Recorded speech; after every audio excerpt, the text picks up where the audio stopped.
Hello friends, JIB का पहला paper है Indian economy and Indian financial system. उसी के मॉड्यूल डी का हम चैप्टर नंबर 43 आज डिस्कस करने वाले हैं। और इस चैप्टर का नाम है पेंशन प्रोडक्ट। तो कौन कौन से टाइप के पेंशन प्रोडक्ट्स होते हैं उन सब का डिटेल डिस्कशन हम इस चैप्टर में देखेंगे। और ऑब्जेक्टिव यही है कि इस यूनिट में हम क्या क्या पढ़ने वाले हैं, अलग अलग जो इंपॉर्टेंस है या अलग अलग टाइप के जो पेंशन प्रोडक्ट है इंडिया में जो अभी अवेलेबल है, which are available in India, तो वो सारे पेंशन प्रोडक्ट के बारे में हम डिटेल में यहाँ पे डिस्कशन करेंगे। इंट्रोडक्शन से देखते हैं पहले। Retirement open up a new phase of life in individual life. तो जब आप रिटायर होते हैं तो ये आपकी लाइफ का एक नया फेज शुरू होता है। Hence one need to have adequate funds so that he does not have to compromise on his lifestyle। तो रिटायरमेंट के बाद भी आपके पास एडिक्वेट फंड पैसा होना चाहिए, ताकि आपका जो लाइफस्टाइल है, रिटायरमेंट से पहले आपका लाइफस्टाइल काफी लेविश है, बहुत अच्छा लाइफस्टाइल है, तो वो उसके साथ आपको कॉम्प्रोमाइज ना करना पड़े। तो इसीलिए आपको सफिशिएंट सेविंग करके रखनी पड़ती है during those post retirement days. जब आप रिटायर हो रहे हैं तो उसके बाद भी जो है आपके पास पैसा होना चाहिए, ताकि आप अपनी जो लाइफस्टाइल है उसको आप उसी तरह से कंटिन्यू कर पाओ रिटायरमेंट के बाद भी।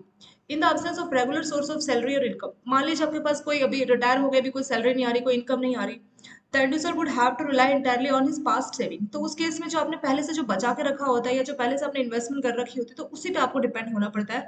क्यों? क्योंकि अभी आपके पास सैलरी या इनकम कुछ भी नहीं है। Living cost will rise by the time, और टाइम के साथ क्या महंगाई भी बढ़ती है। तो इसीलिए जो है आपने मान लीजिए बहुत सारा पैसा है वो जमा करके रखा है, तो टाइम के साथ जो है अभी महंगाई बढ़ती जाएगी और कोई इनकम नहीं है। वही जो आपने सेविंग कर रखी उसी से आप क्या करोगे, अब अपनी आगे की लाइफ तक उस पैसे को, उसी पैसे से अपना खर्चा ये सब आप चलाएंगे। The adviser would also have to take into account the medical. अब जब एज हो जाती है 60 के पास, तो आपकी जो 60 के पार, तो आपकी मेडिकल इमरजेंसीज भी बढ़ जाती है, या और भी कुछ अनफोर्सीन एक्सपेंस जो हमें पहले से नहीं मालूम, इस तरह के एक्सपेंस भी हो सकते हैं। So to fund various old age expense one need to undertake careful planning. इसीलिए जब आप आपके एक्सपेंस बढ़ जाएंगे, तो उसी के लिए आपको पहले से प्लानिंग करके रखनी पड़ती है कि हाँ इतने एक्सपेंसेस हो सकते हैं, तो इस हिसाब से हमें इन्वेस्टमेंट करनी, इस हिसाब से हमें सेविंग करनी है, तो वो प्लान आपको करना होता है पहले से। Pension product provide a supporting income. तो उसी में हमारा जो पेंशन प्रोडक्ट है वो बहुत हेल्पफुल होते हैं। Letting the individuals enjoy complete financial freedom in the golden years. तो उस टाइम पे भी आप क्या कर सकते हैं, अगर आपके पास अच्छे पेंशन प्रोडक्ट है, आपने अच्छी खासी कोई पेंशन की कोई स्कीम ली है, तो भी आप अपने रिटायरमेंट के बाद आसानी से आपको प्रॉपर हर महीने पेंशन मिलती रहेगी टिल लाइफ, आपकी लाइफ तक। और फिर आपके बाद आपके स्पाउस, हस्बैंड या वाइफ, और उसके बाद जो सरप्लस अमाउंट है आपके नॉमिनी को मिल जाता है। तो इस तरह के बहुत अच्छे अच्छे पेंशन प्रोडक्ट है। तो इसकी हेल्प से आप अपने रिटायरमेंट के फेज को भी बहुत आसानी से आप एंजॉय कर सकते हैं। ठीक है, तो ये आपका इंट्रोडक्शन में हो गया। इंट्रोडक्शन में बस बेसिक चीजें बताइए कि रिटायरमेंट के बाद हमारे पास पैसे नहीं होते, तो हमें पहले से उसकी प्लानिंग करके चलनी होती है। और जो पैसा हमने पहले से जमा किया होता है उसी पैसे को हमें इस्तेमाल करना होता है, क्योंकि बाद में आपकी कोई इनकम या सैलरी नहीं होती है। इसीलिए आपको पहले से प्लान करके चलना है। अपने जो खर्चे हैं, बात के कोई मेडिकल खर्चे या कोई अनफोर्सिन खर्चे जिसके बारे में आपको पहले से नहीं आ रही, उसके लिए भी आपको पहले से प्लान करके रखना होता है। तो कई टाइप के अलग अलग पेंशन प्रोडक्ट है जो कि हमारी इस काम में मदद करते हैं। Pension system and expect. तो पेंशन क्या है? पेंशन में क्या होता है कि आपको एक मंथली इनकम मिलेगी to the people during their unproductive years. Unproductive years किसको बोला गया? After retirement. ठीक है, रिटायरमेंट के बाद भी आपको एक मंथली इनकम मिलती रहेगी। Pension is necessary for the following reason.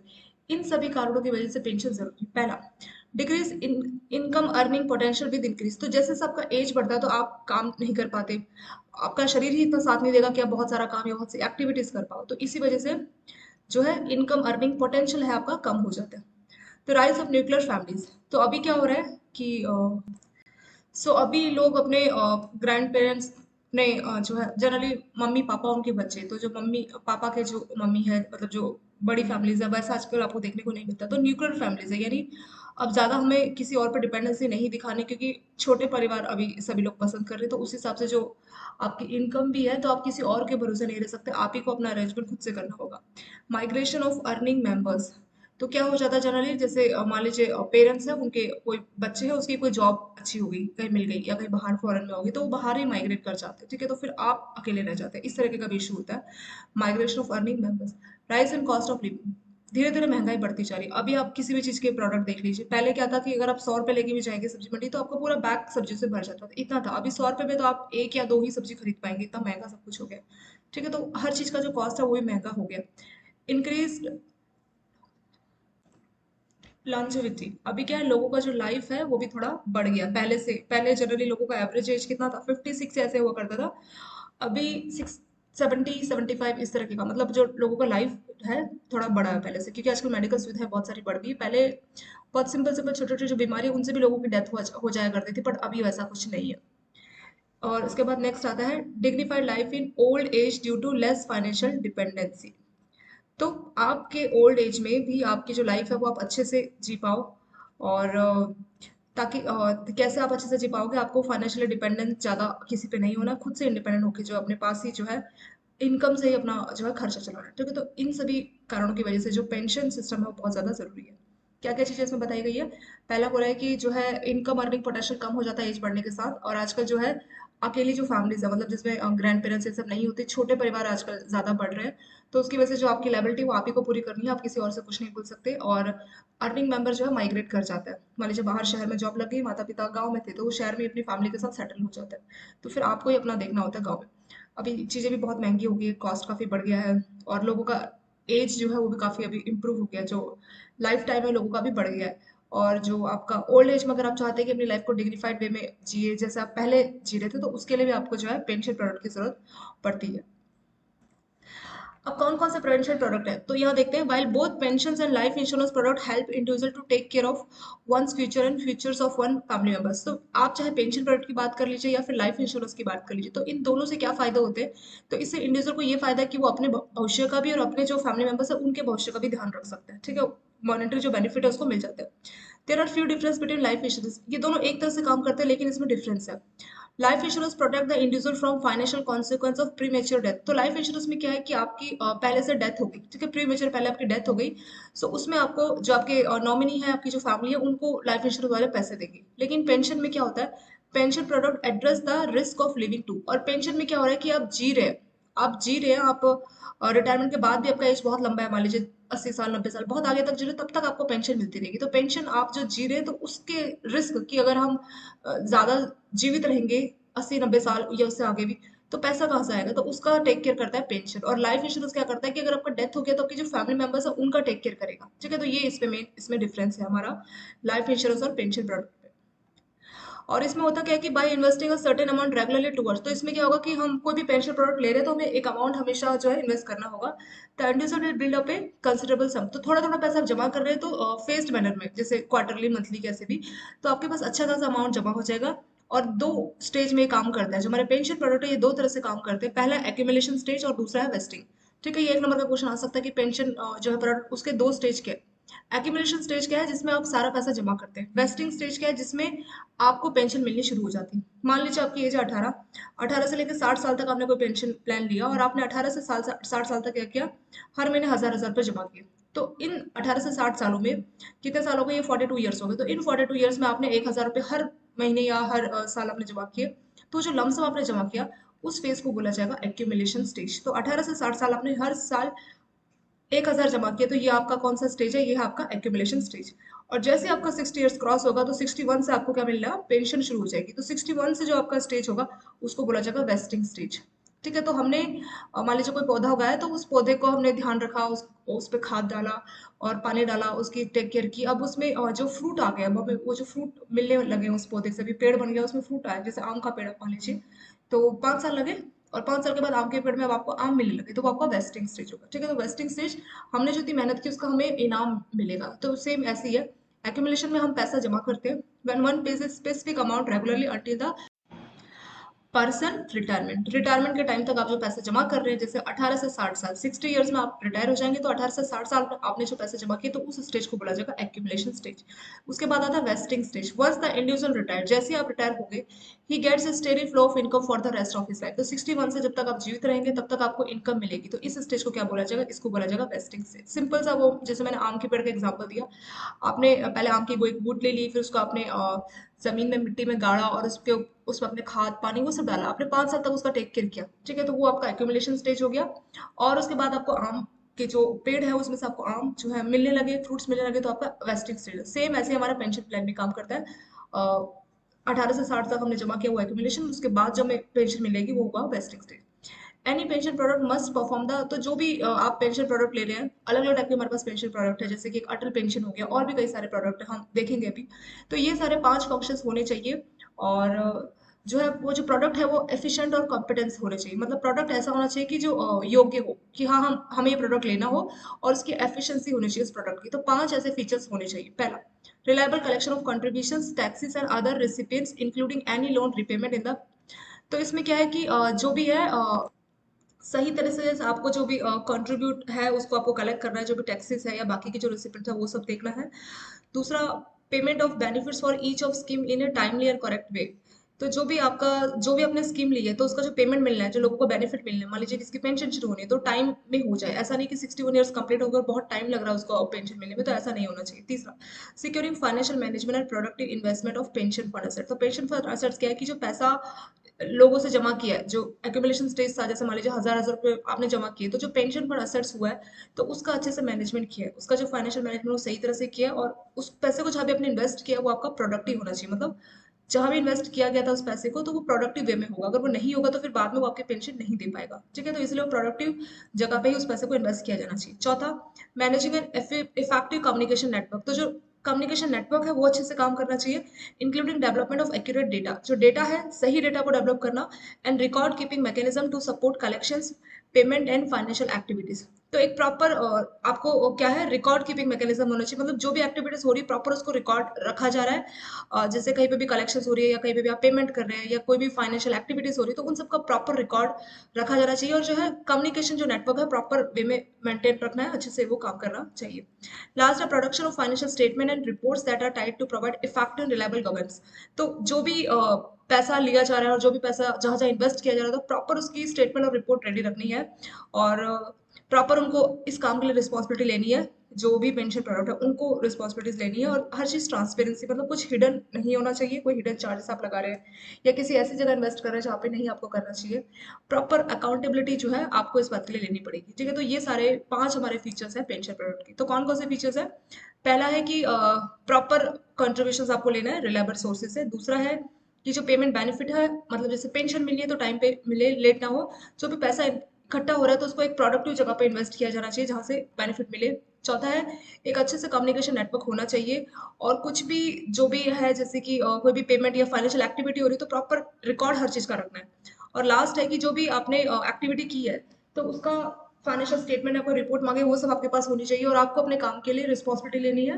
Proper transparent, मतलब कुछ भी हिडन नहीं होना चाहिए, और आप जो काम कर रहे हो उसके लिए आपको रिस्पॉन्सिबिलिटी, आपको अकाउंटेबिलिटी लेनी पड़ेगी। तो ये 5 फीचर्स हो गए पेंशन प्रोडक्ट के जो कि होने चाहिए। अब कौन कौन से टाइप के पेंशन स्कीम्स अवेलेबल है उसके बारे में बात करते हैं। Some of different type of pension scheme that are prevalent in India. तो अभी तक जो हमने पढ़ा वो ज्यादा इंपॉर्टेंट नहीं है, उसमें सिर्फ इतने वाला इंपॉर्टेंट था, ये वाला पॉइंट, एक्यूमुलेशन और वेस्टिंग स्टेज क्या होता है। बाकी सिर्फ आपको मालूम होना चाहिए बेसिक के लिए। यहाँ से जो आपका इंपॉर्टेंट एग्जाम में आपके क्वेश्चन आएगा तो इन्हीं 5 स्कीम्स में से आएगा। कितनी स्कीम्स आपकी यहाँ पे लिख देते हैं। तो ये 5 स्कीम है, तो यही आपकी इंपॉर्टेंट, और ये सारे स्कीम मोस्ट इंपॉर्टेंट आप बोल सकते हैं।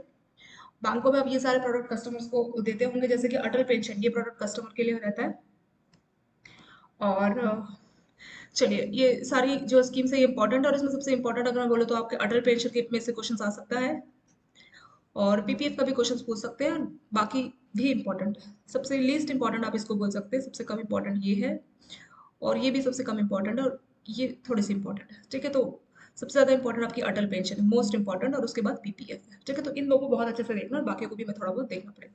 चलिए, employees provident fund one by one शुरू हो गया। तो जो पहले वाला था एम्प्लॉयज प्रोविडेंट फंड, इसके बारे में पढ़ते हैं कौन सी पेंशन स्कीम है। The mandatory pension schemes for the private sector is managed by Employee Provident Fund Organizations। तो ईपीएफओ इसको जो है मैनेज करती है, कौन? EPFO, Employee Provident Fund Organizations। तो कब इसको सेटअप किया था? 1952 में इसको सेटअप किया गया था। और जो भी एम्प्लॉय अलग अलग सेक्टर्स में जो काम करते हैं विद मोर देन 20 एम्प्लॉयज, तो कोई फर्म है, किसी की कंपनी है और उसमें 20 से ज्यादा एम्प्लॉय है, तो उनको ईपीएफओ के तहत उनको बेनिफिट देना पड़ेगा, उस कंपनी को, अपने एम्प्लॉयज को। It is statutory body under ministry of labour government of India. तो जो ईपीएफओ है, कौन सी मिनिस्ट्री इसको कंट्रोल करती है गवर्नमेंट की? तो वो है ministry of labour government of India. और जो भी है रेगुलेशंस या मैनेजमेंट, जो भी प्रोविडेंट फंड का इंडिया में जो करना होता है तो यही वाली मिनिस्ट्री देखती है। EPFO administers the mandatory provident fund while outsourcing the management of the scheme asset to fund manager. तो क्या करती है कि जो प्रोविडेंट फंड है देखती है, जो कि मैंडेटरी है, अभी 20 से ज्यादा कंपनी तो पीएफ उनको होना चाहिए, सबका डिडक्ट होना चाहिए। ठीक है, और वो जो पैसा मिला है उसको फंड मैनेजर को देखती है कि कैसे वो पैसे को मैनेज कर रहे हैं। मतलब आपने तो फंड, आपके अकाउंट से पीएफ कट रहा है तो वो पैसा जा रहा है, तो ये मैनेजमेंट का काम देखे कि कहाँ वो आउटसोर्सिंग पैसा जा रहा है और कैसे उस पैसे को कहाँ पे इन्वेस्ट किया जाए, तो वो सारा काम इनका ही रहता है। स्टार्टिंग में क्या था, traditional assets have been manage by PSUs, तो जो पब्लिक सेक्टर यूनिट्स, ये जो बैंक थे, सिर्फ उनके पास ही मतलब राइट था पहले कि वही जो पैसा मिला है तो उन्हीं को वो मैनेज करती थी। Employers can be exempted from participation if the pension plan provide at least the same level of benefits. तो इसके अलावा ये जो हमने ईपीएफओ स्कीम की बात की, एम्प्लॉय प्रोविडेंट, तो कुछ एम्प्लॉयर्स, कुछ कंपनी के जो एम्प्लॉयर्स है वो चाहे तो इस स्कीम के तहत एग्जाम भी हो सकते हैं इफ देयर पेंशन प्लान, अगर उन्होंने अपना जो है अलग से जो है एक एग्जाम्प्टेड फंड, मतलब एग्जाम्प्टेड फंड का मतलब है कि वो ईपीएफओ के तहत नहीं, उन्होंने अपना खुद से एक प्लान बना रखा है जिसके तहत वो इसी टाइप के बेनिफिट्स देंगे। तो तब इन केस में उनको एम्प्लॉय प्रोविडेंट फंड देने की जरूरत नहीं है, उनको अपने एम्प्लॉयज का पीएफ डिडक्ट करने की जरूरत नहीं है। ठीक है, तो अभी एग्जाम्प्टेड फंड क्या है वो हम देखेंगे भी, वो आपका नेक्स्ट टू नेक्स्ट पेज में होगा, शायद इसके बाद ही है, इसके बाद ये टॉपिक हम कंप्लीट करेंगे तो उसके बाद हम एग्जाम्प्टेड फंड के बारे में डिस्कस करेंगे कि क्या होता है। यानी अगर कुछ कंपनीज के एम्प्लॉयर अगर चाहे तो अगर वो ईपीएफओ में नहीं इन्वेस्ट करना चाह रहे, वो नहीं चाहते कि उनके अकाउंट से, उनके एम्प्लॉयज के अकाउंट से पीएफ डिडक्ट हो, तो वो अलग से, वो अपना चाहे तो एक अलग से एग्जाम्प्टेड ट्रस्ट की फॉर्म में भी इस तरह का कुछ सेटअप कर सकते हैं और उसको भी सेम टाइप का ही बेनिफिट देना पड़ेगा जो कि ईपीएफओ के तहत जो है एम्प्लॉयज को दिया जा रहा है। ठीक है, वही बोल रहा है, अगर उनका पेंशन प्लान भी उसी तरीके का बेनिफिट दे रहा है तो उस केस में वो पीएफ के लिए एग्जाम्प्टेड है, उनको देने का जरूरत नहीं है। Taking into account the Employee Provident Fund and Miscellaneous Provision Act 1952, the scheme of EPFO was in, तो ये जो एक्ट था 1952 का, एक्ट क्या है, employ provident fund and misc, so इस स्कीम के तहत जो ईपीएफओ है उसको ट्राई पार्टेड बोर्ड के द्वारा एडमिनिस्टर किया जाता है, called central board of trustee. तो central board of trustee proper administration देखते हैं ईपीएफओ का। द बोर्ड कंप्राइज, तो कौन कौन इसमें होता है, इसमें हमारे गवर्नमेंट के रिप्रेजेंटेटिव होते हैं, central, both central and state government के एम्प्लॉयर होंगे, एम्प्लॉयर मतलब वो जो कंपनीज है, और एम्प्लॉयज जो वहाँ के लोग हैं। ठीक है, तो इन सभी को ये तीन हो गए, एक तो गवर्नमेंट होगी, central state government, employer companies और एम्प्लॉयज जिनको बेनिफिट मिलना है। तो ये जो है इन सभी को मिला के जो है आपके ये आपका ट्राइपेटेड बोर्ड या फिर आपका सेंट्रल बोर्ड ऑफ ट्रस्टी काम करता है। तो इसमें आपके एम्प्लॉयर के रिप्रेजेंटेटिव होंगे जो कि कंपनीज को रिप्रेजेंट करेंगे, एम्प्लॉयज के रिप्रेजेंटेटिव होंगे जो कि एम्प्लॉय को, जो लोग हैं जिनको बेनिफिट मिल रहा है उनको रिप्रेजेंट करेंगे, और ऐसे गवर्नमेंट के भी होंगे रिप्रेजेंटेटिव जो कि सेंट्रल और स्टेट गवर्नमेंट को रिप्रेजेंट करेंगे। तो ये तीनों मिलके जो है आपका ट्रस्टी की फॉर्म में एक तरह से काम करता है और वो इसको प्रॉपर एडमिनिस्ट्रेट करता है। The board is chair by ministry of labour employment, तो उसका जो चेयरमैन है वो कौन होता है, ministry of labour and employment, government of India. तो मिनिस्ट्री ऑफ लेबर से ही इसका चेयरमैन अपॉइंट किया जाता है। EPFO operate the following three major schemes, तो ईपीएफओ में तीन आपकी स्कीम है, एक है एम्प्लॉयज पेंशन स्कीम, दूसरा है employees deposit linked insurance scheme, और लास्ट है एम्प्लॉयज प्रोविडेंट फंड स्कीम। तो जो आपकी ईपीएफओ स्कीम है इसमें ये तीन स्कीमें जो है तीनों स्कीम को मिला के जो है ये स्कीम आपकी काम करती है। ठीक है, ये तीनों बेनिफिट इसमें दिए जाते हैं। अभी कौन कौन सी स्कीम है इसका डिटेल आएगा अभी नीचे देखेंगे हम। फिर बोला all the three schemes are mandatory for employees, तो जो भी एम्प्लॉय है जिनका पैसा इन्वेस्ट किया जा रहा है पीएफ की फॉर्म में, तो ये सारी स्कीम्स में उनका इन्वेस्ट होगा। EPFO assist the central board of trustees in the administration of provident fund scheme, pension scheme और insurance schemes for the registered establishment in India and include employees of such establishments and international workers who are covered। तो इसमें सभी cover हो रहे हैं, जो central board of trustee है वो इसका प्रॉपर एडमिनिस्ट्रेशन देख रहा है, और वो पेंशन स्कीम्स या फिर जो इंश्योरेंस स्कीम्स आप दे रहे हैं या जो फंड स्कीम देख रहे हैं, तो उन सभी को प्रॉपर एडमिनिस्ट्रेशन किया जाता है। ईपीएफओ का जो फंक्शन है उसमें क्या क्या चीजें इंक्लूड होगी, उसमें होगा enforcement of act across the country, कि जो एक्ट बनाया गया ईपीएफओ को ये पूरी जगह, पूरी कंट्री, सब जगह ये काम करे। मेंटेनेंस ऑफ इंडिविजुअल अकाउंट्स, तो कई सारे लोगों के जो अकाउंट होते हैं, जो इंप्लॉइज होते हैं उनके अकाउंट होते हैं, आपके हमारे ऐसे अकाउंट है, तो उन सभी को मेंटेन करना। सेटलमेंट ऑफ क्लेम, जब आपका रिटायरमेंट हो जाएगा उससे पहले जो भी आपका जो क्लेम है, मान लीजिए किसी का डेथ हो गया पहले, तो उसको प्रॉपर क्लेम करके देना। इन्वेस्टमेंट ऑफ फंड, जो पैसा इकट्ठा हुआ है पीएफ की फॉर्म में तो उसको इन्वेस्ट करना। अगला है इंश्योरेंस प्रॉम्प्ट पेंशन पेमेंट, तो कुछ पेंशन प्लान है तो प्रॉपर जो है टाइमली जल्दी से पेमेंट मिलने लगे, पेंशन मिलने लगे, ज्यादा डिले ना हो। लास्ट है अपडेटिंग रिकॉर्ड, जितने भी रिकॉर्ड है उसमें कुछ चेंज है या कुछ अपडेशन हो प्रॉपर आपको करना है, तो ये सारे फंक्शंस ईपीएफओ करता है। नेक्स्ट बोला EPFO is also the nodal agency for implementing bilateral social security agreement with other countries. तो जब हम सोशल सिक्योरिटी एग्रीमेंट करते हैं बाकी कंट्रीज के साथ, बायलैटरल होता है कि मतलब हम उनको कुछ सोशल सिक्योरिटी में बेनिफिट देंगे, वो हमको देंगे, तो उसमें ईपीएफओ जो है नोडल एजेंसी है वो उसको रिप्रेजेंट करता है। It is one of the largest social security organization in India. तो जो ईपीएफओ ये एक सोशल सिक्योरिटी ऑर्गेनाइजेशन है, ये बहुत बड़ी। सोशल सिक्योरिटी का मतलब क्या होता है कि आपको बेनिफिट्स मिले, ठीक है। सोशल सिक्योरिटी मतलब इस तरह की स्कीम्स जो आपको बेनिफिट दे और आपको सिक्योर फील कराए। जब आप का एज हो गया 60+, आपको कहीं से कोई फाइनेंशियल सपोर्ट नहीं है और वैसे में आपको पेंशन दी जाए, तो वो आपका एक सोशल सिक्योरिटी हो गया। तो ये जो ईपीएफओ, ये सबसे बड़ा सोशल सिक्योरिटी ऑर्गेनाइजेशन की तरह काम करता है, both in terms of beneficiary base and the quantum of financial transaction. तो दोनों ही टर्म में कई सारे बेनिफिशियरीज उसके साथ जुड़े उस टर्म में भी, और जो इसमें ट्रांजेक्शन टेक प्लेस करती है उसमें भी, दोनों में ये काम करता है। EPFO apex decision making body is central board of trustee. तो ये जो इसका जो डिसीजन लिया जाएगा वो किसके द्वारा लिया जाएगा? अपेक्स मतलब फाइनल जो इसका डिसीजन होगा वो होगा सेंट्रल बोर्ड ऑफ ट्रस्टी। ये सेंट्रल बोर्ड ऑफ ट्रस्टी क्या होता है? ये ट्राई पार्टेड होता है, हमने यहाँ पे देखा था ना। इसमें तीनों को रिप्रेजेंट किया जाता है, गवर्नमेंट की तरफ से भी रिप्रेजेंटेटिव होते हैं, एम्प्लॉयर की तरफ से भी और एम्प्लॉयज की तरफ से। तो सभी की बात सुन के जो है फाइनल डिसीजन इसमें लिया जाता है, वही बात इसमें यहाँ पे बोली है। EPFO has undertaken several measures to simplify.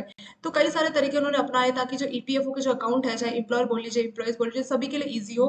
और bye adopting IT enable tools and techniques. तो आईटी मतलब काफी चीजें ऑनलाइन करती है। EPFO has undertaking number of digital initiative. अभी रिसेंटली अगर हम बात करें तो अभी क्या है, कई सारे डिजिटल इनिशिएटिव ईपीएफओ के द्वारा लिए गए। किसी को मान लीजिए अपना पीएफ का सेटलमेंट कराना है, कुछ कराना, तो पहले क्या था कि वहां जाके फाइल देना होता था, लेकिन अभी ऑनलाइन ही आप सब कुछ सबमिट कर सकते हो। तो कई सारे डिजिटल इनिशिएटिव भी इसके द्वारा लिए गए। अगर हम ओवरऑल की बात करें तो जो ईपीएफओ है वो क्या करता है, वो दोनों ही काम कर रहा है। एक तो वो एडमिनिस्ट्रेशन का रोल भी परफॉर्म कर रहा है, overseeing the implementation of act. एक तो वो एडमिनिस्ट्रेट कर रहा है, सबको कंट्रोल भी कर रहा है, और जो एक्ट है वो अच्छे से इम्प्लीमेंट हो, और जो भी बेनिफिशियरी है, जो भी उसके मेंबर्स हैं, उनको बेनिफिट मिले, तो उन सभी का काम ईपीएफओ देखता है। ईपीएफओ ने इंट्रोड्यूस किया है universal account number, which act as umbrella for multiple members ID allocated to individuals by different employer। तो हो क्या रहा है, मान लीजिए अभी आप एक कंपनी में काम कर रहे हैं, कंपनी का नाम है ए। अभी आपने 2 साल हो गया और 2 साल के बाद आपने इसको रिजाइन करके बी कंपनी ज्वाइन कर लिया। ठीक है, यहाँ भी आपका पीएफ डेबिट हो रहा था और यहाँ पे भी। तो पहले आपने एक कंपनी छोड़ी तो यहाँ पे आपका पीएफ डेबिट हुआ, फिर आपने दूसरी कंपनी की, वहां पे दूसरा पीएफ, तो बहुत ज्यादा कंफ्यूजन हो रहा था। ठीक है, तो इसी की वजह से ईपीएफओ ने क्या किया कि इस कंफ्यूजन को दूर करने के लिए कि यूनिवर्सल अकाउंट नंबर, मतलब एक ही अकाउंट नंबर आपका काम करेगा, चाहे आप कहीं भी, आपका एम्प्लॉयर चाहे कोई भी हो, लेकिन जब भी आपका पैसा पीएफ में जमा होगा तो आपका एक ही अकाउंट नंबर काम करेगा, जिसको इन्होंने यूनिवर्सल अकाउंट नंबर का काम नाम दिया। यानी आपका एम्प्लॉयर तो बदल जाएगा, आपकी कंपनी बदल जाएगी, आपकी सैलरी बदल जाएगी, पुरानी कंपनी में शायद कम सैलरी, यहाँ थोड़ी ज्यादा, सब कुछ बदल जाएगा, लेकिन आपका जो यूनिवर्सल अकाउंट नंबर, जो आपको यूनिवर्सल क्या है, जो आपका पीएफ होता है, पीएफ के लिए अकाउंट, एक अकाउंट खोला जाता है, उसको उन्होंने बोला है यूएन, जो कि आपको ईपीएफओ खोल के देती है। ठीक है, तो ईपीएफओ ने ही यूनिवर्सल अकाउंट नंबर का कंसेप्ट लाया है, इंट्रोड्यूस किया है। तो ये आपका अम्ब्रेला की तरह काम करेगा, यानी अलग अलग एम्प्लॉयज हो, सभी के लिए आपका एक ही जो है यूनिवर्सल अकाउंट नंबर काम करेगा। और ये कितना होता है, ये 12 डिजिट का नंबर होगा, assign to employee by EPFO. तो जो ईपीएफओ किसी भी एम्प्लॉय को, ए बी सी कोई भी पर्सन है, तो उस एम्प्लॉय को देती है। और पहली बार मान लीजिए एक कंपनी में वो पर्सन ने ज्वाइन किया, नया नया ज्वाइनिंग है पहली कंपनी के, तो इसका पीएफ अकाउंट खुलवाया गया, तो उसको जो ये यूएन अकाउंट नंबर दिया गया, यहाँ से 2 साल रिजाइन होने के बाद भी सेम उस यूएन नंबर को कंटिन्यू कर सकता है। ठीक है, अलग से कोई अकाउंट खाता खोलने की जरूरत नहीं, उसी में वो उसका कंटिन्यू उसमें हो जाएगा। UN enables the linking of multiple EPF account members to a single members. तो क्या है कि अलग अलग, मान लीजिए पहले आपकी इस कंपनी का एक अलग से अकाउंट था, इसका अलग था, तो सबको लिंक करके एक ही इसमें कर दिया गया। इसको कब लॉन्च किया था? ये लॉन्च किया था 2014 अक्टूबर में, तो बहुत पुराना नहीं है, अभी लेटेस्ट ये 7-8 साल। As a part of Pandit Deendayal Upadhyay श्रमेध जयंती कार्यक्रम। ठीक है, इसके तहत जो है 2014 अक्टूबर में बोला था कि सारे जो मल्टीपल अलग अलग पीएफ अकाउंट है, सबको कंबाइन करके एक यूनिवर्सल अकाउंट नंबर बनाया जाएगा, और वही आपका हर जगह हर एम्प्लॉयर के द्वारा यूज किया जाएगा। Both the employer and employee should contribute 12% of employee salary for EPF. तो जो भी एम्प्लॉयर और एम्प्लॉयज है, उनको जो 12% जो है कंट्रीब्यूट करनी पड़ेगी। अब ये 12% का कैलकुलेशन कैसे वो भी हम अभी देखेंगे यहाँ पे। The employer matching contribution are allocated. तो ये जो ईपीएफ है और जो ईपीएस है, तो उसमें ये कॉन्ट्रीब्यूट किया जाएगा। ईपीएफ और ईपीएस क्या है वो देखते हैं। ईपीएफ है आपका ये वाला एम्प्लॉय पेंशन स्कीम, और ईपीएसएफ क्या है, ये है एम्प्लॉय प्रोविडेंट स्कीम। ये दो तो आप समझ गए, इसमें कितना कितना कॉन्ट्रीब्यूशन हो रहा है। इसमें कॉन्ट्रीब्यूशन हो रहा है कितना, ईपीएफ में हो रहा है 3.67 और ईपीएस में हो रहा है 8.33। 3.67 और 8.33 इतना कॉन्ट्रीब्यूशन इसमें हो रहा है। ठीक है, 12% है उसमें से, इनको आप ऐड कर लीजिए, 8.33 प्लस 3.67, तो ये आपका 12 आ जाएगा। तो ये पैसा यहाँ पे कंट्रीब्यूट हो रहा है इन दोनों में, इतना परसेंट, पेंशन वाले में 8.33 और प्रोविडेंट फंड वाले में 3.67, ये इसमें बोला है। उसके बाद 1% जो पैसा है वो कहीं और भी इन्वेस्ट होता है, उसके बारे में भी हम देखेंगे। तो यहाँ से देखते हैं। तो हो क्या रहा है कि जितना भी आपका सैलरी है तो उसमें से 12% का जो पैसा है वो आपको ईपीएफ के लिए कंट्रीब्यूट करना पड़ेगा, और ये जो पैसा है आप जो कंट्रीब्यूट कर रहे हो वो ईपीएफ और ईपीएस में कंट्रीब्यूट हो जाता है। 12% में से 3.67 आपका ईपीएस में जाता है, और बाकी का जो ईपीएफ है उसमें जो ईपीएफ में आपका 3.67 जा रहा है, और ईपीएस में जो 8.33 बाकी का पैसा उसमें जा रहा है। बेनिफिट ऑफ ईपीएफ, इसके क्या क्या बेनिफिट है? पहला है high interest. Individual gets an interest rate of 8 to 9% और ईपीएफ बैलेंस हेल्ड। तो जो आप अकाउंट में पैसा रखते हैं, ये जो पैसा आपका इन्वेस्ट कर रहे हो, तो उसमें आपको काफी अच्छा इंटरेस्ट मिल जाता है, 8 to 9% मिल जाता है। अगर हम अभी की बात करें करंटली, तो वो 8.10% पर एनम का इंटरेस्ट मिला 21-22 में। सो बहुत अच्छा खासा इंटरेस्ट रेट है अगर आप रिटायरमेंट प्लानिंग कर रहे हो, तो आपका पैसा ऐसी जगह पे सेफ है जहाँ पे आपको अच्छा खासा इंटरेस्ट मिल रहा है, जो कि 8 to 9% के बीच में। दूसरा, एग्जम्पशन फ्रॉम टैक्स, तो इसमें आपको टैक्स भी नहीं देना पड़ता। EPFO fall under triple E का मतलब हो गया एग्जाम्प्ट एग्जाम्प्ट एग्जाम्प्ट, मतलब इसमें क्या है, किसी टाइप का आपको इस पैसे पे कोई टैक्स नहीं देना पड़ेगा। That is the money invested in EPF, the interest that is earned and the money that is withdrawal are all exempt. तो जो पैसा आपने ईपीएफ में लगाया उस पर आपको टैक्स नहीं पे करना पड़ेगा। जो आपने इंटरेस्ट अर्न किया इतना अच्छा 8%, उस पर भी टैक्स नहीं देना, और जो मनी आपने विड्रॉल की वहां से उस पर भी टैक्स नहीं देना। तो इसीलिए 3 बार ई बोला है। यहाँ पे भी एग्जाम्प्ट है, आपने पैसा इन्वेस्ट किया कोई टैक्स नहीं, और इंटरेस्ट अर्न किया उसमें भी कोई टैक्स नहीं, एग्जेम्प्ट, और जो पैसा आपने विड्रॉ किया उसमें भी कोई टैक्स नहीं। तो इसलिए 3 बार ये जो एग्जाम वर्ड है ये सब लिखा हुआ है। और एक और बात, मान लीजिए अगर आपको कुछ इमरजेंसीज हो जाती है और उस केस में आपने एक टाइम रहता है 5 साल, और उस स्पेसिफाइड पीरियड से पहले अगर आपने पैसा विड्रॉ कर लिया, तो उस केस में आपको जो ये बेनिफिट है एग्जामेशन का, वो बेनिफिट नहीं मिलेगा, उस केस में आपको टैक्स पे करना पड़ेगा। नेक्स्ट आता है लो रिस्क। जो ईपीएफ में आप पैसा लगा रहे हो काफी कम रिस्क है, क्योंकि ज्यादातर जो पैसा इसका होता है गवर्नमेंट बॉन्ड, गवर्नमेंट सेक्टर में ज्यादा लगता है, तो वो रिस्क फ्री होता है। It give the individual a safe option to invest इस money with added advantage of government benefit. तो वही है कि गवर्नमेंट की चीजों में, गवर्नमेंट बॉन्ड वहां पे इन्वेस्ट हो रहा है, तो गवर्नमेंट का ऑलरेडी सपोर्ट है, तो इसीलिए इसमें आपको कोई रिस्क नहीं होता है। नेक्स्ट है life insurance. EPFO also act as life insurance in case of death of employee, the corpus goes to the family. तो ये एक तरीके का लाइफ इंश्योरेंस की तरह काम करता है, कि जब एम्प्लॉय जिसका आपने ईपीएफ लिया है उसकी अगर डेथ हो जाती है, तो वो जो पैसा है, वो जो इतना सारा पैसा जमा हुआ है, इसको कॉर्पस का नाम दिया, तो वो पैसा डिजीज की फैमिली को मिल जाता है। तो ये लाइफ इंश्योरेंस की तरह भी काम करता है। नेक्स्ट है hassle free. Owing to UN, जो आपका यूनिवर्सल अकाउंट नंबर आपको मिल गया, तो उसमें कोई टेंशन नहीं है। An employ need to open EPF account only once, सिर्फ एक बार आपको लाइफ में अकाउंट खोलना है, and then it can be transfer to subsequent employer. बार बार आपकी कंपनीज बदल दी गई, वहां पे आपका अकाउंट ट्रांसफर हो जाएगा, आपको बार बार अलग अलग अकाउंट ओपन करना, और पुराने में कितना बैलेंस था, नए में कितना है, तो वो ट्रैकिंग करने का कोई इशू नहीं है, बिल्कुल सारा काम आसानी से हैसल फ्री हो जाता है। और ईपीएफ को जो कॉन्ट्रीब्यूशन है उसको इस बॉक्स में, इस टेबल में आपको अच्छे से बताया हुआ है। पहले यहाँ तक देखते हैं इसमें क्या क्या हमने पढ़ा है वैसे। तो ईपीएफ क्या कर रहा है कि जो है ईपीएफओ क्या कर रहा है कि सभी को, जो भी एम्प्लॉयज है, उसको एक ही यूएन यानी यूनिवर्सल अकाउंट नंबर दे रहा है, जो कि 12 डिजिट का होता है। और 2014 में अक्टूबर में इसके बारे में बात की थी कि सभी को एक ही नंबर दिया जाएगा। किसी के पास पुराने अलग अलग मल्टीपल अकाउंट थे मान लीजिए, तो सबको ऐड करके एक सिंगल नंबर बनाया गया। और इसका ये बेनिफिट है कि आप बार बार एम्प्लॉयर चेंज करेंगे, आपकी कंपनीज बदलेगी, तो पुरानी जगह से आप अपने यूएन को नई वाली कंपनी में ट्रांसफर कर सकते हैं, और सारा जो भी आपका पैसा पुराने यूएन में होगा, तो नया हिसाब किताब अगली कंपनी से आप उसको कंटिन्यू कर सकते हैं। इसमें जो एम्प्लॉयर है यानी आपकी कंपनी और एम्प्लॉयर जो है आप, उसको 12% कंट्रीब्यूट करना पड़ता है ईच।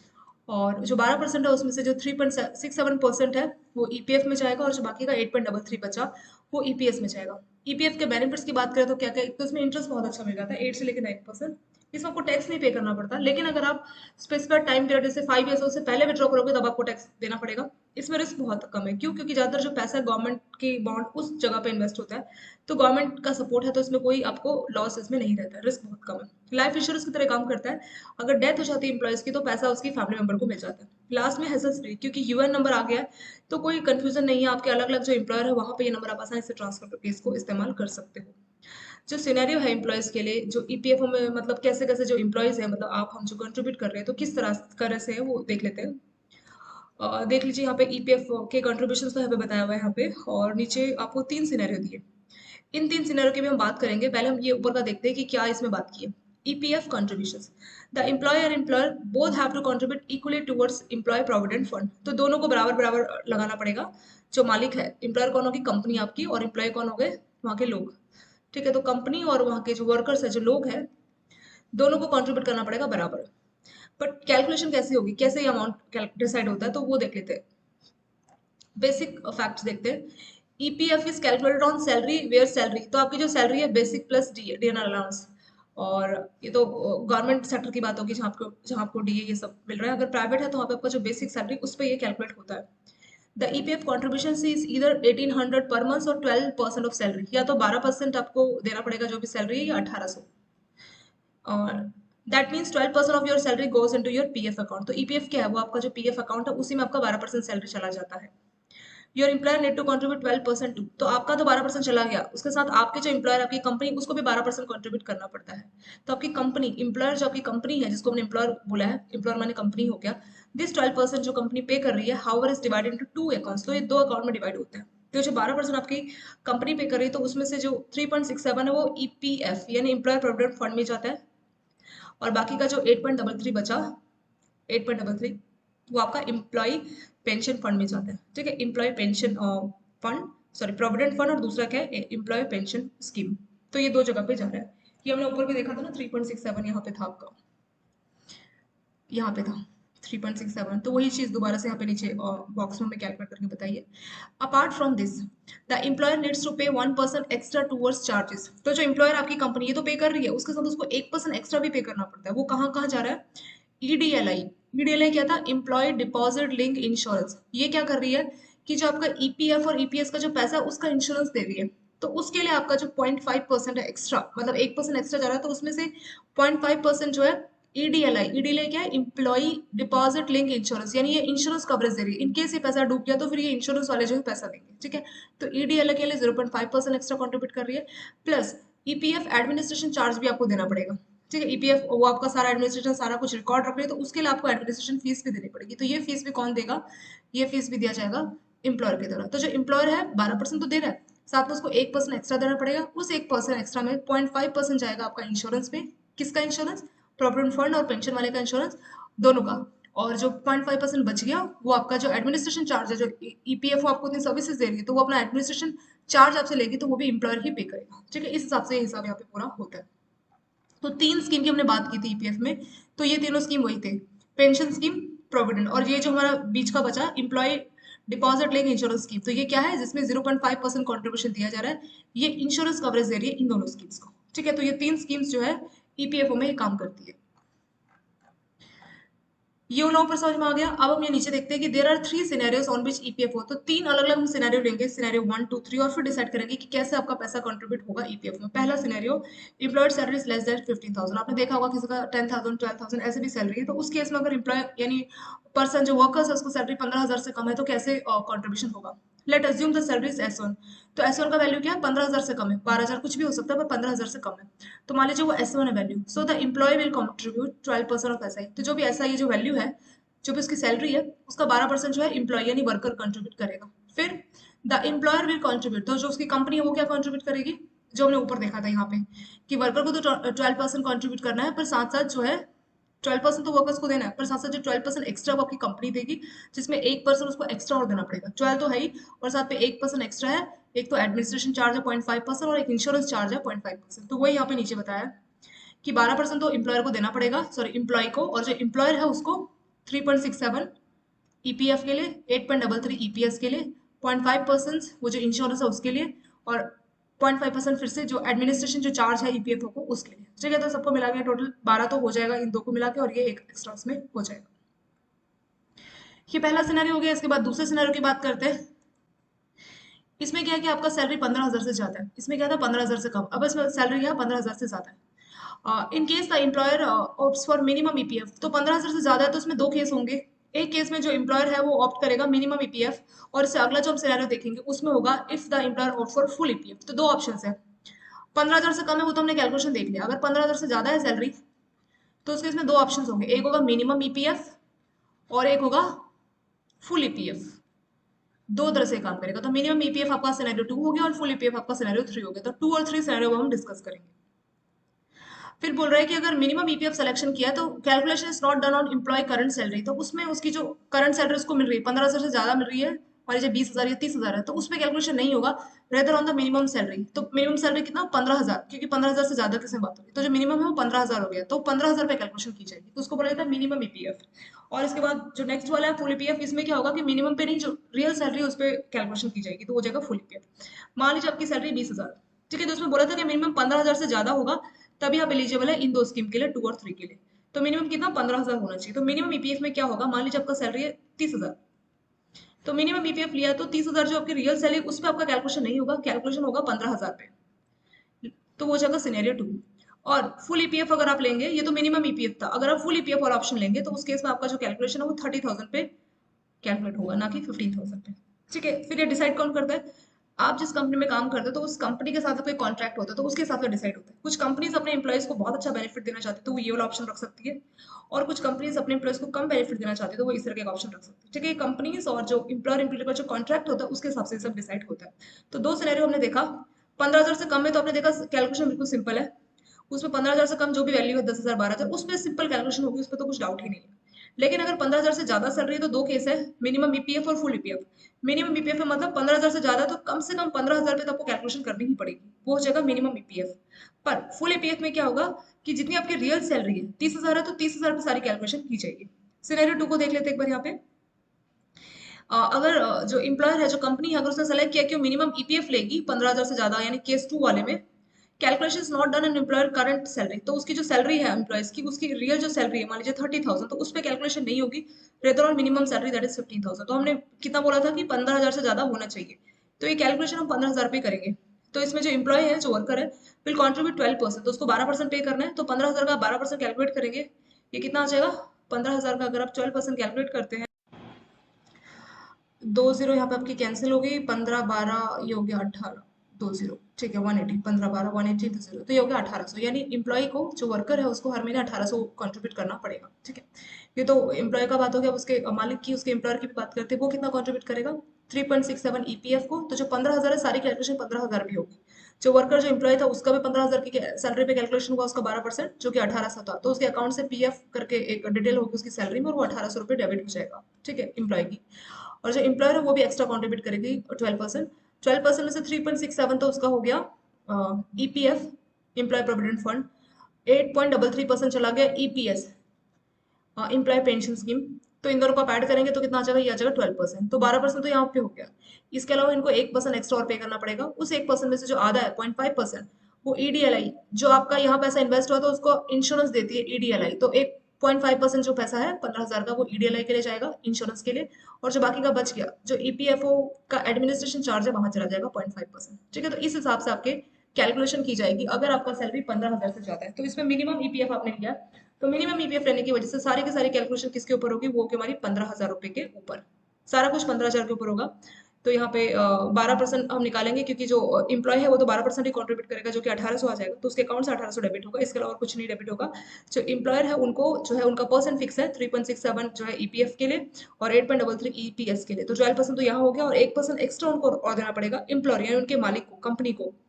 तो उसमें जो 1% और उसमें से 0.5% इसके इंश्योरेंस वाले के लिए चला जाएगा, और लास्ट का जो 0.5% है वो एडमिनिस्ट्रेशन चार्ज के लिए चला जाएगा।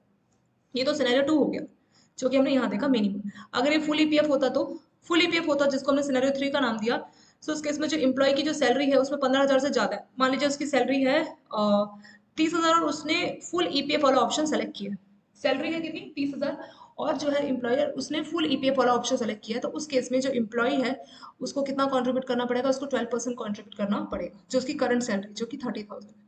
तो 30,000 का आप 12% कैलकुलेट करेंगे, जितनी वैल्यू आएगी वो कितना हो जाएगा, 3,600 हो जाएगी। ठीक है, तो 3,600 जो रुपीज है वो कौन, एम्प्लॉय यानी जो वर्कर है वो कंट्रीब्यूट करेगा।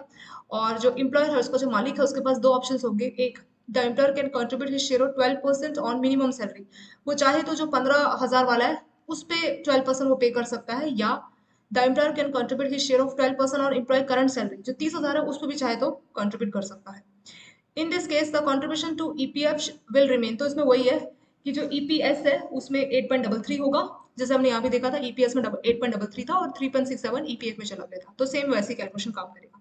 ठीक है, तो सिनेरियो 3 में क्या बोला, अगर ये फुल ईपीएफ बोला है तो उस केस में जो वर्कर है उसको 12% जो है उसकी जो फुल सैलरी है, जो उसकी करंट सैलरी, उस पे उसको पे करना पड़ेगा। और उसका जो मालिक है उसके पास दोनों ऑप्शन है, या तो वो मिनिमम सैलरी वाला ऑप्शन सेलेक्ट कर सकता है या फिर फुल सैलरी वाला ऑप्शन सेलेक्ट कर सकता है। ठीक है, तो कुछ कंपनीज अपने एम्प्लॉयज को ज्यादा अच्छा बेनिफिट देना चाह रही है तो वो ये करंट सैलरी वाला कर सकते हैं, जिसमें वो ज्यादा कंट्रीब्यूट कर रही है उनके लिए।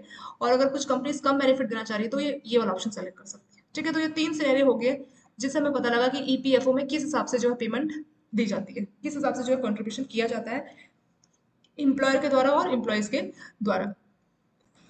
आई होप ये वाला पैराग्राफ आपको समझ में यहाँ पे आया होगा। ठीक है, तो ये तो हमने पढ़ लिया था, तो इसमें एक बार शॉर्ट में इसको देखते हैं कि इसमें एग्जैक्टली क्या था कि जो कॉन्ट्रीब्यूशन है वो हो क्या रहा है, एम्प्लॉय भी कर रहा है और एम्प्लॉयर भी कर रहा है, यानी उसका जो मालिक है वो और जो वर्कर है वो दोनों मिलकर कर रहे हैं। तो ये 12% रहता है। और 12% में जो है 3.67 आपका ईपीएफ में चला जाता है, एम्प्लॉय प्रोविडेंट फंड में, और 8.33 चला जाता है ईपीएस, एम्प्लॉय पेंशन फंड में। इसके अलावा 1% एक्स्ट्रा जो है उसके मालिक को, एम्प्लॉयर को और पे करना पड़ता है। उस 1% में से ईडीएलआई यानी एम्प्लॉय डिपॉजिट लिंक इंश्योरेंस, ये इंश्योरेंस देती है आपकी ईपीएफ और ईपीएस वाले फंड को। तो उसके इंश्योरेंस के लिए 0.5% और 0.5% एडमिनिस्ट्रेशन चार्ज, तो 0.5 हो गया आपका 1%। तो ये 1% एक्स्ट्रा जो है एम्प्लॉयर को और पे करना पड़ता है उसके मालिक को। तो 3 सिनेरियो इसमें, एक में सैलरी आपका 15,000 से कम है, एक में 15,000 से ज्यादा है। 15,000 से कम है, मान लीजिए 12,000 है कुछ भी, तो सिंपल कैलकुलेशन है, मान लीजिए 12,000 है, इसको आपका न्यूमेरिकल बना के भी ये पूछ सकते हैं। अगर मान लीजिए 12,000 है, 15,000 से कम है, तो 12,000 का 12% कितना होगा? अगर मान लीजिए 12,000 एग्जाम्पल के, तो 12,000 का 12% कितना हो जाएगा? 12,000 का 12% हो जाएगा 1440। तो इतना ही जो पैसा है वो कंट्रीब्यूट करेगा कौन? एम्प्लॉय। जो उसका वर्कर है वो 1440 करेगा, और उसका जो मालिक है वो ईपीएफ के लिए 3.67 ऑफ 12,000, 12,000 का ये वैल्यू, 8.33 का 12,000 का 8.33 वो ईपीएस में जाएगा, फिर 0.5% निकालेंगे 12,000 का तो वो ईडीएलआई में जाएगा, फिर 0.5% निकालेंगे 12,000 का तो वो एडमिनिस्ट्रेशन चार्ज देगा। तो इस तरह से जो है एम्प्लॉयर का कंट्रीब्यूशन बनेगा और एम्प्लॉय का कंट्रीब्यूशन बनेगा। दूसरे सिनेरियो में अगर आपका सैलरी 15,000 से ज्यादा हो, तो उसमें दो ऑप्शन है, एक तो मिनिमम ईपीएफ और एक है फुल ईपीएफ। तो मिनिमम और फुल ईपीएफ में डिफरेंस क्या, एक बार वो भी देख लेते हैं। जो आपका मिनिमम ईपीएफ है उसमें क्या होगा कि आपको कैलकुलेशन सारा 15,000 के ऊपर ही सब कैलकुलेट होगा, सारी वैल्यूज 15,000 पे कैलकुलेट होगी। ठीक है, अगर आप फुल ईपीएफ लेते हो तो उसमें जो सारा कैलकुलेशन जो आपकी रियल सैलरी एग्जैक्ट सैलरी उस पर कैलकुलेशन होगा। ठीक है, इस तरह से डिफरेंस है। तो अगर आप 15,000 पे सब कैलकुलेशन कर रहे हो तो सारी कैलकुलेशन 15,000 पे होगी कि एम्प्लॉयर जो कंट्रीब्यूट कर रहा है, जो वर्कर का कंट्रीब्यूशन है वो 15,000 का 12%, या उसका जो मालिक है एम्प्लॉयर उसका कंट्रीब्यूशन, जो कि हमने सेम यहाँ देखा था आपका ना, सेम ऐसे 3.67 for EPF, 8.33 for EPS, 0.5% for insurance, 0.5% for admission, same ऐसे ही काम करेगा। पर इसमें मिनिमम ईपीएफ बोला यानी कि जो 15,000 है उसी पे सारी कैलकुलेशन होगी। अगर आपने फुल ईपीएफ लिया है तो जो आपकी रियल सैलरी है उस पर कैलकुलेशन होगी एम्प्लॉय के लिए, वर्कर के लिए। ठीक है, तो एम्प्लॉय का जो है मान लीजिए 12% ही कॉन्ट्रीब्यूशन है, वो तो आपको याद रखना होगा। तो 12% और उसकी जो करंट सैलरी है उस पर, तो 12% 30,000 का जो वैल्यू आएगी वो आएगी 3,600। तो जो एम्प्लॉय है उसको 3,600 पे करना पड़ेगा एवरी मंथ। वो अपनी सैलरी स्लिप चेक करेगा, तो हर महीने यहाँ पे पीएफ को कॉन्ट्रीब्यूशन 3,600 शो करेगा, अगर उसने फुल ईपीएफ वाला ऑप्शन लिया है। उसका जो मालिक है, जो एम्प्लॉयर है, उसके पास दो ऑप्शन है, या तो मिनिमम जो सैलरी 15,000 ली है उस पर कैलकुलेशन कर सकता है 12%, या जो उसकी करंट सैलरी है 30,000 उस पर कैलकुलेशन कर सकता है। और ये जो एम्प्लॉयर है उसका जो मालिक है उस पर कैसे कैसे डिस्ट्रीब्यूट होगा वो हमने यहाँ देखा था। ईपीएफ में 3.67, ईपीएस में 8.33, 1% एक्स्ट्रा उनको देना पड़ता है इंश्योरेंस का और एडमिनिस्ट्रेशन चार्ज का। इसके हिसाब से कैलकुलेशन यहाँ पे कंप्लीट आपका हो गया। इसके बाद नेक्स्ट आपका आता है एग्जम्प्टेड फंड। तो हमने बात किया था कि कुछ कंपनीज जो है ऐसे बेनिफिट्स देती है अपने एम्प्लॉयज को जिसकी वजह से उनके एम्प्लॉयज को क्या नहीं करना पड़ता, उनके जो एम्प्लॉयर है उनको अलग से पैसा पीएफ में डालने की जरूरत नहीं है, क्योंकि उन्होंने खुद से ट्रस्टी की फॉर्म में एस्टेब्लिश किया और वो भी अपने एम्प्लॉय को उसी टाइप के बेनिफिट्स दे रहे हैं जैसे कि ईपीएफओ देंगे। तो उस केस में उनका एग्जामेशन है। तो अब हम पढ़ने जा रहे हैं exempted fund. Exempted fund can be established as a substitute for EPFO। तो जो EPFO प्लान है उसी का सब्सटीट्यूशन है। सब्सटीट्यूशन का वर्ड मतलब क्या होता है, जैसे मान लीजिए किसी के बदले आप दूसरी चीज को इस्तेमाल कर ले तो आपका सब्सटीट्यूट हो जाएगा। सेम टाइप की दो चीजें अवेलेबल है, जैसे मान लीजिए आप मस्टर्ड ऑयल यूज कर रहे हैं या सिर्फ कोकोनट ऑयल यूज कर रहे हैं। तो अगर हम साउथ स्टेट की बात करें तो वहाँ पे मस्टर्ड ऑयल ज़्यादा नहीं, कोकोनट ऑयल ज़्यादा यूज़ किया जाता है खाना पीना बनाने के लिए। और नॉर्थ की बात करें तो वहाँ पे ज़्यादातर मस्टर्ड ऑयल यूज़ करते हैं। तो जो साउथ है वहाँ पे मस्टर्ड ऑयल का सब्स्टिट्यूट यानी कि कोकोनट ऑयल जो है यूज़ किया जा रहा है। तो सब्स्टिट्यूट मतलब इसके बदले वो ईपीएफओ प्लान नहीं चाहिए तो उसके बदले कुछ वैसा ही दूसरा प्लान बना के दो, तो वही होते उन्हीं के लिए एग्जेप्टेड फंड काम करेगा। Provided the benefits at least match the benefits of EPFO. तो जो ईपीएफओ में बेनिफिट्स मिल रहे हैं इसी तरह के बेनिफिट भी मिलने चाहिए। And that EPFO approve setting up accepted fund. और ईपीएफओ ने प्रॉपर जो है इसका अप्रूवल दिया हो, ठीक है। तो जो एग्जेम्प्टेड फंड है उसका उसके लिए भी जो है ईपीएफओ को ही अप्रूवल देना पड़ेगा, ठीक है। ईपीएफओ टाइप के बेनिफिट्स दे और ईपीएफओ उसके लिए अगर अप्रूव करे तो उस केस में उस तरह के जो है चीजों के लिए, उस तरह के ट्रस्टीज के लिए ईपीएफओ एग्जाम्प्ट किया गया। If employer setup exempted fund, मालिक जो है कंपनी का, वो अगर सेटअप करता है exempted fund to substitute the EPFO, जो कि ईपीएफओ का सब्स्टिट्यूशन होगा, the employer must participate in the scheme. तो उसके जो एम्प्लॉयज है, जो एम्प्लॉयर ने ये अपना एग्जेम्प्टेड फंड अपना स्टैब्लिश किया, तो जो उसके एम्प्लॉय है उसको, जो उसके वर्कर्स है जो वहाँ पे काम कर रहे हैं, तो उनको जो है इस स्कीम में पार्टिसिपेट करना पड़ेगा। They are establish as independent trust, तो वो इंडिपेंडेंट ट्रस्ट की तरह काम करेगा and govern by employer and employer representative. तो यहाँ पे क्या होगा, एक इंडिपेंडेंट ट्रस्ट होगी जहाँ पे एम्प्लॉयर यानी कि वो जो कंपनी है उसके, और एम्प्लॉयज जो वहाँ पे काम कर रहे हैं, जो लोग हैं उसके जो एम्प्लॉयज हैं, जो वहाँ के वर्कर आप बोल लीजिए, सिंपल वर्कर बोल के सिंपली टर्म डिफाइन हो जाता है। तो जो वहाँ के एम्प्लॉयज है जो काम कर रहे हैं उनका, और वो जो मालिक है, दोनों के रिप्रेजेंटेटिव रहते हैं, और वो इंडिपेंडेंट ट्रस्ट काम करती है, यानी किसी के फेवर में नहीं है, वो इंडिपेंडेंट होकर डिसीजन लेगी, ट्रस्टी की तरफ डिसीजन लेगी। और कॉन्ट्रीब्यूशन लेवल आर सेम, तो जैसा ईपीएफओ में हमने देखा 12% ये सब इतना कॉन्ट्रीब्यूशन होता है, तो वो कॉन्ट्रीब्यूशन सेम रहेगा and must provide the same rate of return. तो जितना रिटर्न आपको ईपीएफओ में मिलता है उसी तरह का रिटर्न भी इसमें मिलना चाहिए। एंड द रिटायरमेंट एज, तो इसमें जो रिटायरमेंट एज है वो 58 से 60 ईयर्स ऐसा रहता है। एम्प्लॉयर और employee contribution are tax deductibles and investment income is, तो जैसे कि आपको ईपीएफओ में बेनिफिट मिलता है कि आपकी जो पैसा आप इन्वेस्ट कर रहे हैं तो उसमें आपको टैक्स का बेनिफिट मिल रहा है, और जो आपको आपकी जो इन्वेस्टमेंट जो इनकम है वो भी टैक्स एग्जेम्प्टेड है, मतलब उसमें आपको किसी तरह का टैक्स नहीं देना। तो उसी तरह का भी यहाँ पे सीन रहता है। और इसमें एक और बात बोली कि there are strict investment regulations for minimum investment limit, कि आपको मिनिमम कितना कितना पैसा कहाँ इन्वेस्ट करना है, क्योंकि यहाँ से जो एक्सेप्टेड फंड से आप पैसे को ले रहे हैं तो उस पैसे को आप कहीं पे इन्वेस्ट करोगे तो उसको लेके लिमिट बना रखी है। वो लिमिट किस तरह से है वो देखते हैं। पहला, 25% of asset must be invested in central government bond. तो जो आपने पैसा लिया है, मान लीजिए आपके पास 100 है टोटल रुपए एग्जाम्पल के तौर पे, एक्सेप्टेड फंड में आपने एम्प्लॉयज का पैसा लिया, अपना कंट्रीब्यूशन दिया, मतलब आपके जो एम्प्लॉय है जो आपके यहाँ काम कर रहे हैं उनका कंट्रीब्यूशन है, एम्प्लॉयर आप कंपनी आपका कंट्रीब्यूशन, तो उससे मान लीजिए 100 रुपए जमा हुए, तो उस 100 रुपए में से जो 25% है, कम से कम ये मिनिमम है, इससे ज्यादा भी आप कर सकते हैं पर मिनिमम इतना तो आपको करना ही है। तो 25% of asset must be invested in central government, तो ये जो 100 रुपए आपने जमा किया उसमें से कम 25 रुपए आपको सेंट्रल गवर्नमेंट के बॉन्ड में इन्वेस्ट करना होगा। दूसरा condition, 15% of asset must be invested in state government, तो 25% चला गया मिनिमम सेंट्रल के लिए, 15% चला गया कितने के लिए, स्टेट के लिए, और या कोई और पब्लिक इंटरप्राइज जो कि स्टेट और सेंट्रल गवर्नमेंट गारंटी जिसका दे रही है, तो उसके लिए भी आप कर सकते हैं। और लास्ट में जो 30% है वो आपको जो पब्लिक फाइनेंशियल इंस्टीट्यूशन, जो पब्लिक सेक्टर एंटरप्राइज है, उसके लिए आपको 30% कॉन्ट्रीब्यूट देना पड़ेगा। तो 25 और 15 कितना हो गया, 40, और 3 80, तो 80% तो आपको यहाँ पे चला गया। तो 80% के लिए कम से कम कंडीशन लगा दी कि 100 रुपए अगर आपने जमा किए हैं अपने एग्जाम फंड्स के लिए, तो उसमें से 25% कम से कम आपको सेंट्रल गवर्नमेंट को, 15% स्टेट गवर्नमेंट को, और 30% आपको पब्लिक सेक्टर एंटरप्राइज को इन्वेस्ट करना पड़ेगा। और ये मिनिमम लिमिट है, मतलब 80% तो कम से कम आपको इन सेक्टर पे करना पड़ेगा जैसा कि यहाँ रेगुलेशन में बोला है। और जो बाकी का बच गया, can be invested in some assets category, इसके अलावा आप किसी और असेट में भी कर सकते हैं। 1980 1998 से क्या बोला है कि trustees have had A option of investing A maximum of 10% is private sector bond. तो आपके पास जो 100 रुपए है इसमें से मैक्सिमम जो है सिर्फ आप 10%, ये मैक्सिमम है, ठीक है, बाकी सबका लिमिट मिनिमम है, मतलब इसको आप बढ़ा सकते हैं पर ये मैक्सिमम 10 है, इसको आप बढ़ा नहीं सकते। तो सिर्फ 10% पैसा ही आप प्राइवेट सेक्टर में लगा सकते हैं, ठीक है। तो ये पूरा लिमिट है। भले ही आप इस एग्जेप्टेड फंड को अपने लिए स्टैब्लिश कर रहे हो, पर इसको प्रॉपर कंट्रोल रेगुलेशन किया जा रहा है और आपको उसी के हिसाब से पैसे को इन्वेस्ट करना है। ऐसा इसलिए है क्योंकि central state government public sector, तो वहाँ पे रिस्क बहुत कम है, तो लोगों का जो पैसा है वो रिस्क की जगह पे ना फंसे, तो इसीलिए इस तरीके का रूल्स यहाँ पे लगा है। प्राइवेट रिस्क ये कुछ बोल नहीं सकते, बहुत अच्छी हाईफाई कंपनी का भी कुछ कह नहीं सकते भविष्य में क्या रेटिंग होगा, क्योंकि ये ज्यादातर लॉन्ग टर्म के होते हैं, जब आप रिटायर हो रहे हैं तो लॉन्ग टर्म के ये सभी है। तो लॉन्ग टर्म में state government, central government, public sector enterprise, इसी में पॉजिटिव रिटर्न मिलेंगे, रिस्क कम होगा। अगर आप किसी प्राइवेट या कहीं और जा रहे हो तो वहाँ बहुत रिस्क है, तो लोगों को पैसे को इतनी रिस्क की जगह पर इन्वेस्ट नहीं कर सकते, इसीलिए इस तरीके के रूल्स बनाए गए। ठीक है, यहाँ पे आपका एग्जाम्प्टेड फंड भी कंप्लीट हो गया। ये 3 सिनेरियो हमने ऊपर डिस्कस किए थे। फिर एग्जाम्प्टेड फंड का बोला था कि जो कंपनीज ईपीएफओ में नहीं स्टैब्लिश करना चाह रही, ईपीएफओ प्लान नहीं चाहिए, तो उनको अपना अलग से एक सब्स्टिट्यूट लाना पड़ेगा, और जो भी वो सब्स्टिट्यूट बना रही है उसके लिए उनको ट्रस्टी, इंडिपेंडेंट ट्रस्टी की तरह स्टैब्लिश करना पड़ेगा उनका जो एग्जाम्प्टेड फंड है। उस ट्रस्टी में जो एम्प्लॉयर है, जो कंपनी है, और जो एम्प्लॉय है उसके रिप्रेजेंटेटिव होंगे, और वो उस सबसे डिसीजन लेंगे।